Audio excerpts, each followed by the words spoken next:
science journalist, and I want to take you on a journey that tells about the power of curiosity. And it all starts in Berlin, where I was born and grew up in West Berlin at the time, surrounded by the Berlin Wall. It felt very much like living on an island. By bike, the wall was only a few minutes away from our house, and when I cycled along it, I often wondered what's beyond this limitation of our horizon, which people, which secrets, which landscapes are waiting to be discovered. I still ask myself very similar questions today, when I stand on the shore and look out to sea, when I climb a mountain, or when I walk in the woods. I want to know what's beyond the next bend in the trail, or in the next valley, or under the shimmering surface of the vast ocean. And I'm sure many of you feel the same. As humans, we have curiosity in our blood. For thousands of years, generation after generation, people ventured beyond the boundaries of the world known to them. And upon return, their whole societies benefited from the knowledge that these explorers gained during their adventures. As a science journalist, I have followed the like-minded for more than 20 years. People who follow the urge to uncover secrets beyond the horizon, on expeditions in oceans and deserts, in rainforests and savannas, in caves and high up and steep mountain walls. I took part in a medical study, for instance, investigating hypoxia while climbing a 7,000-meter high peak in the Himalaya. I crawled through the jungle of uninhabited islands in the Pacific in search of species new to science. I helped studying lava bombs newborn from a rumbling Antarctic volcano.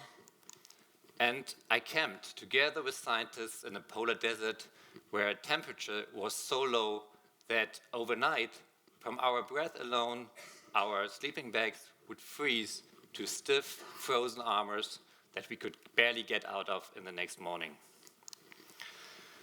At home in Hamburg, people often ask me, hey, why do you bother to go on these expeditions? We no longer need exploration. We have the internet, satellites, globalization. We can see every place on Earth from the maps of our phones. So, is that it? Is there nothing left to explore? Well, the good news is this has been thought many times before, and as history shows, this assumption is wrong. With my stories, I'm here to show why Earth is still an unknown planet, why it is worth looking back in time to assess our current situation on it, our status quo, and why expeditions can help to lead us towards a better future. Let's start in the largest habitat on Earth, the sea. Oceans cover more than 2/3 of the planet, and on average their waters are more than 3,500 meters deep. As a child, I dreamed of floating through this blue cosmos like a fish.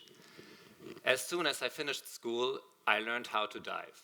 But even with the compressed air of scuba gear, we can only explore a very tiny fraction of the oceans, the upper more or less 50 meters. More than 90%, however, is hidden in the eternal darkness of the deep sea. Getting there, into this inner universe with its pressure, was for many years far beyond my imagination. In the entire world, there are only a few submersibles, a dozen maybe, that can bring people to depth of 1,000 meters or deeper. And getting a ride, to be honest, is nearly as difficult as to hitchhike with astronauts to the ISS, the International Space Station. But sometimes dreams do come true. A few months ago, I got the chance to join an expedition in the Atlantic off the coast of Madeira with the Lula 1000, developed and guided by Kirsten and Joachim Jakobsen for the Rebikov Foundation. We wanted to explore patterns of biodiversity on the seabed, 1,000 meters below the waves. It was a magical journey indeed. I will never forget how the water closed up above us and we sank into the blue that slowly faded to black. Ghostly creatures passed by in front of our capsule. Predators linked to jellyfish but organized as a floating net, like a colony, and nimble red squids gliding effortless through the void. Then, suddenly, out of nowhere, the seabed emerged from the dark, like the untouched surface of an alien planet. We set up our baited trap and investigated the seafloor, but after a while wandered a bit off track and suddenly found ourselves face to face with a beautiful coral reef that even the pilot was sure to have never seen before. Between sea fans and coral branches, there were crabs and anemones hiding and deep-sea fish with huge googly eyes. It took me a second to realize, but here and now, the pilots and I were the very first people to ever set eyes on this reef. What secrets could it reveal now for future generations of scientists to come? We slowly ascended and after a while turned off the lights of our submersible to witness underwater the most spectacular firework I've ever seen in my life. Blue and green flashes flickered around in front of us, bioluminescent signals from creatures in search of prey in order to deceive, to find a partner, or to escape. About 90% of all deep-sea species known to us communicate with light signals. It's probably the most important language of our planet, but we humans don't understand it. The oceans teach us humbleness. Nearly 2,000 years ago, Roman scholars already claimed that there were no more wonders to be discovered under the sea, with 171 species described at that time.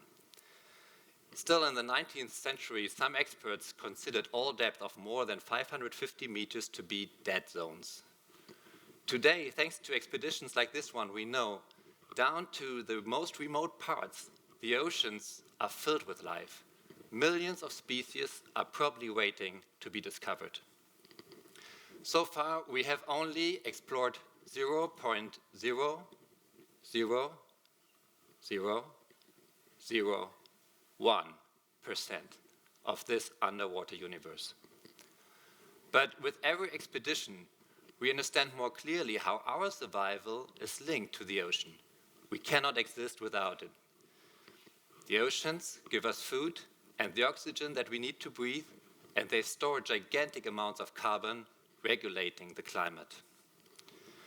So I realized deep-sea creatures may look bizarre, but they are just adaptations to what's rather normal on Earth. In the story of life, we on land are the sidekicks, the freaks. But even on land, a huge continent remains unexplored by humans, the world underground.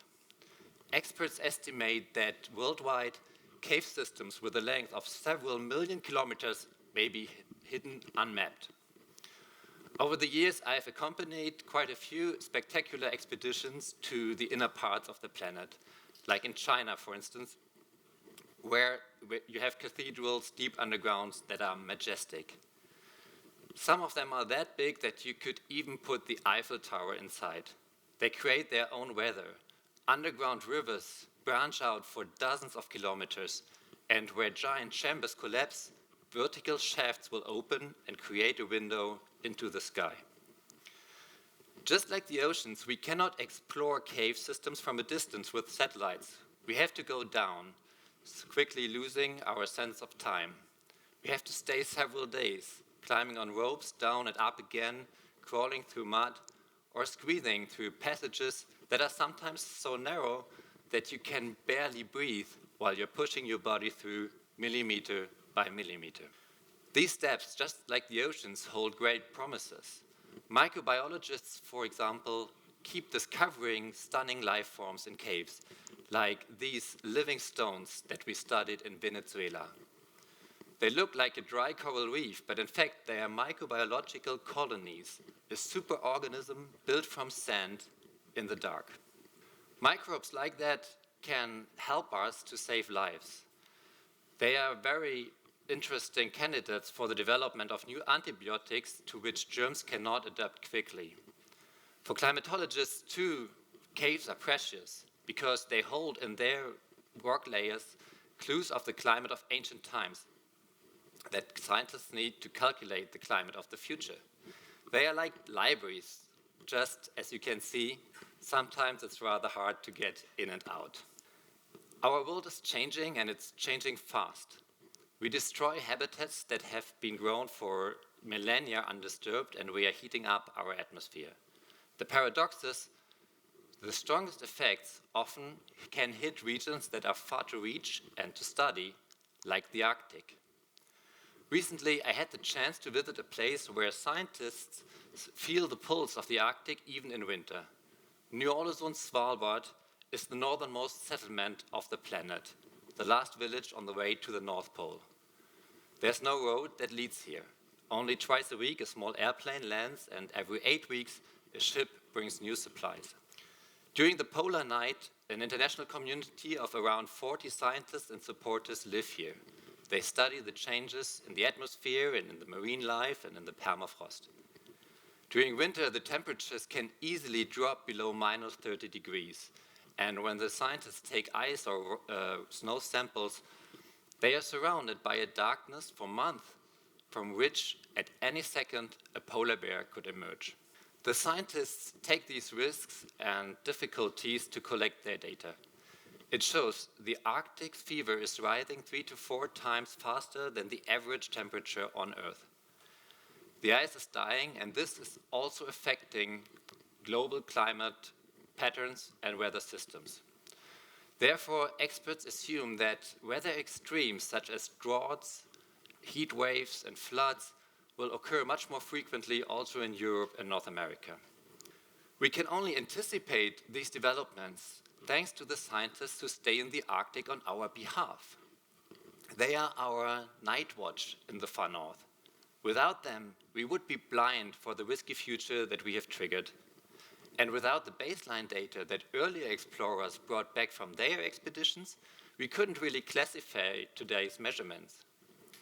So, following curiosity does make sense, even if an immediate benefit is not apparent.